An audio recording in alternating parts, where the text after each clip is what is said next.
نبی علیہ السلام نے فرمایا افضل الصیام بعد رمضان شہر اللہ المحرم وافضل الصلاۃ بعد فریضۃ صلاۃ اللیل. یہ مسلم شریف کی روایت ہے.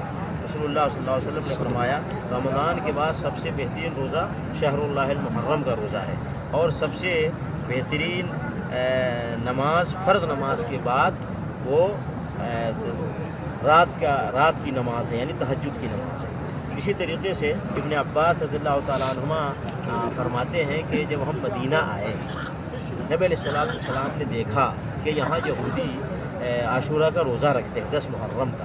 تو نبی علیہ السلام نے پوچھا ان یہودیوں سے کہ روزہ تم کیوں رکھتے ہو؟ تو یہودیوں نے کہا کہ موسیٰ علیہ السلام کو اور ان کی قوم کو اللہ نے فرعون اور قوم فرعون سے نجات دی تھی، تو موسیٰ علیہ السلام نے اس موقع پر روزہ رکھا تھا شکرانے کے طور پر. تو اس طریقے سے ہم موسیٰ علیہ السلام کی سنت کے مطابق ہم بھی روزہ رکھیں. نبی علیہ السلام نے فرمایا نحن اولا بموسیٰ منکم، ہم موسیٰ علیہ السلام کے معاملے میں تم سے زیادہ حق رکھتے ہیں. تو نبی علیہ السلام نے فصامہ وامر بصیامہ، تو نبی علیہ السلام نے خود بھی روزہ رکھا 10 محرم کا، اور صحابہ کرام کو بھی حکم دیا کہ 10 محرم کا روزہ رکھا جائے. یہ بخاری مسلم میں حدیث ہے. اب نبی علیہ السلام سے پوچھا گیا سئل عن صیام عاشوراء، نبی علیہ السلام سے پوچھا گیا کہ عاشوراء کے روزے کا کیا ثواب ہے.